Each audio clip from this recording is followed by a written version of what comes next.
Texts on my wife's phone. Am I overreacting? The smell of coffee usually woke me up. This morning, it was the silence. Sarah always had some morning show blaring in the bathroom while she got ready. Today, nothing. I rolled over expecting to see her already downstairs, hammering away at her laptop, prepping for some god-awful marketing presentation. The bed was empty. Figured she must have left early for the office. No note. That was new. Sarah always left a note. Even a scribbled "coffee's on" would do. I padded downstairs, figuring I'd grab her phone, look up that chicken recipe she wanted to try. She'd left it on the kitchen counter, face down. A little green light was blinking. Probably a notification. I swiped up. A text message. Had a great time last night. Can't wait to see you again. The world tilted. My stomach did a backflip. I read it again and again. A great time with David, the new VP at her company, the guy she'd been complaining about for weeks, saying he was demanding and a micromanager. The winky face. God, that winky face. I slammed the phone back down. The silence was deafening now. All I could hear was the blood rushing in my ears. I grabbed my coffee, scalding my tongue in the process. My hands were shaking.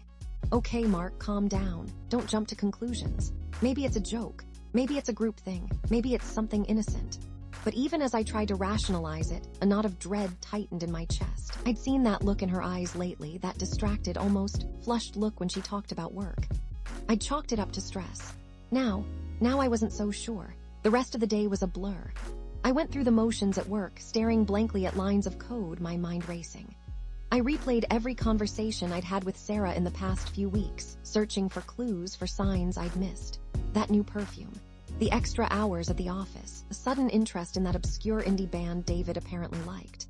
The way she subtly angled her body towards him at the company picnic last month. I was spiraling. I forced myself to make dinner, a pathetic attempt at normalcy. Sarah arrived home late, looking tired but almost glowing. Hey honey, she said, kissing me on the cheek. Long day. Yeah, I said, trying to keep my voice steady. Mine too. I watched her as she ate, noticing how she avoided my gaze. I wanted to blurt it out, to scream, to demand answers. But I didn't. I was afraid of what she might say. Later that night, as we lay in bed, I couldn't sleep.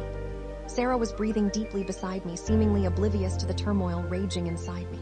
Sarah, I said quietly. How's work going? She sighed. It's busy. David's been demanding, but I think we're finally getting on the same page. David, huh? I tried to sound casual, but I could hear the tremor in my voice.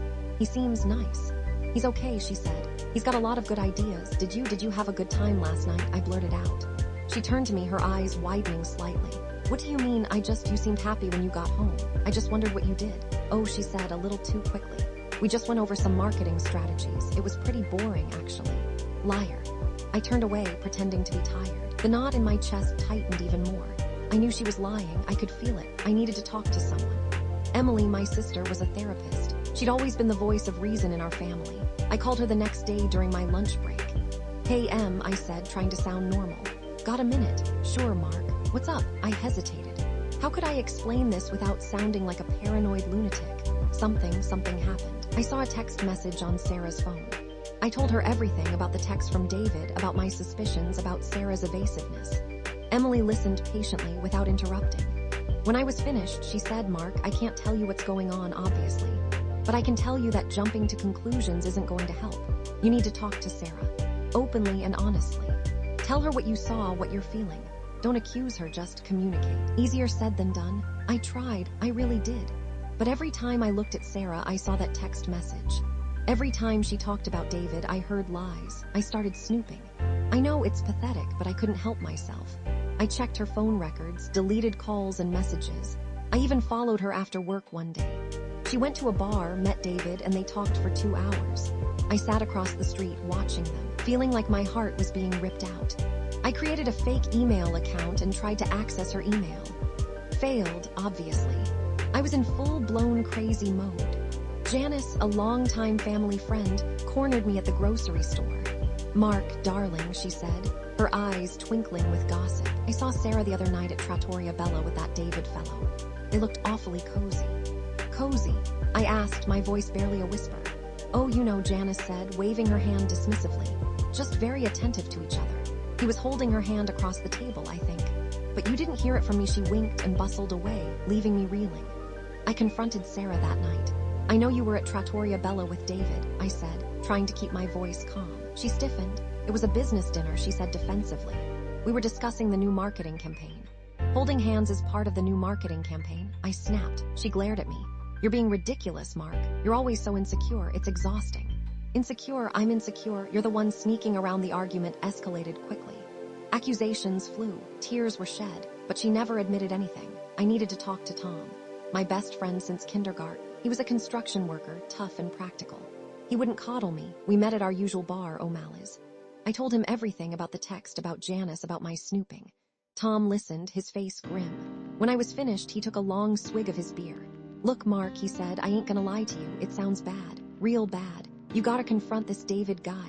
Confront him? What am I supposed to say? Tell him to back the hell off your wife. Tell him you know what's going on. I knew Tom was right. I had to do something. That night, fueled by too much whiskey, I called David. I found his number on Sarah's LinkedIn page. He answered on the third ring. Hello, David. This is Mark, Sarah's husband. There was a long pause. Oh, hi, Mark. What can I do for you? I know about you and Sarah. Another pause. I'm not sure what you mean. Don't play dumb with me. I know you've been seeing her. I know about the text message. I know about the dinner. He sighed. Look, Mark, I don't want to cause any trouble. Sarah and I are just colleagues. We work closely together, that's all. Is that so? I said, my voice dripping with sarcasm. Then why does she keep lying to me about you? He didn't answer. Just stay away from her, I said, my voice trembling with anger. Stay the hell away from my wife.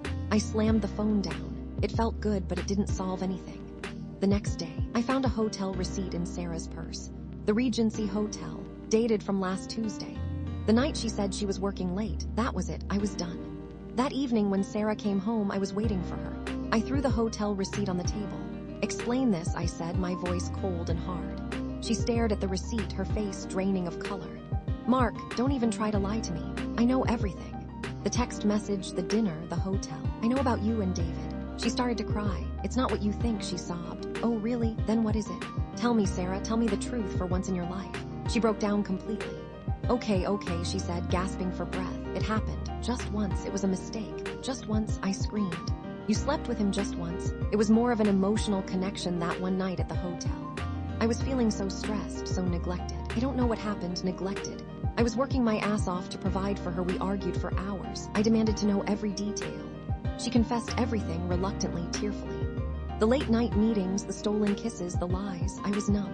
I felt like I was watching my life crumble around me. Get out, I said, finally. Get out of my house. She begged me to forgive her, to give her another chance. But I couldn't. Not then. She packed a bag and left. The house felt empty and cold without her. I spent the next few days in a daze. I couldn't eat, I couldn't sleep, I couldn't think straight. I called Emily. She came over and sat with me, just listened while I ranted and cried. You need to take care of yourself, Mark, she said gently. This is going to be a long and difficult process. Consider professional help. Sarah called me every day, leaving tearful messages on my voicemail. I ignored them. I started going to therapy. It helped a little. It gave me a safe space to vent my anger and grief. After a week, Sarah showed up at my door. She looked awful, her eyes red and swollen. Please, Mark, she said, her voice hoarse. I'm so sorry. I made a terrible mistake. I'll do anything to fix this. Anything, I asked, my voice cold. Yes, she said. I've already quit my job. I've ended all contact with David. I'll do whatever it takes to earn your forgiveness. I didn't know what to do. Part of me wanted to slam the door in her face. Part of me wanted to pull her into my arms and tell her everything would be okay. But I couldn't. Not yet. We need to go to couples therapy, I said. If we're going to have any chance of saving this marriage, we need to work on it together. She agreed. The first few therapy sessions were brutal. We dredged up all the old hurts and resentments. We screamed and cried and blamed each other. But slowly, gradually, we started to communicate. Sarah began to explain why she had strayed, about her feelings of neglect, about her own insecurities. She took full responsibility for her actions. I started to see things from her perspective. I realized I hadn't been the best husband lately. I'd been so focused on my own career, on my own problems, that I'd neglected her needs. It didn't excuse her affair, but it helped me understand it.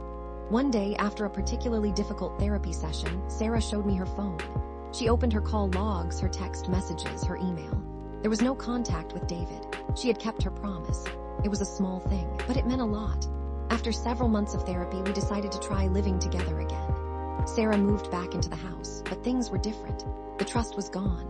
We were both walking on eggshells, afraid of saying the wrong thing, of triggering another argument. We still went to therapy twice a week. We were making progress, but it was slow and painful. Sometimes I would look at Sarah and see the woman I loved, the woman I had built a life with. Other times, I would see the woman who had betrayed me, the woman who had shattered my heart. I didn't know if we could ever truly recover. I didn't know if I could ever fully trust her again. I looked at her now, sitting across from me at the kitchen table, sipping her coffee. She smiled, a small, tentative smile. "Morning," she said. "Morning," I replied. I look at her and sometimes it feels like I'm seeing a ghost of my wife.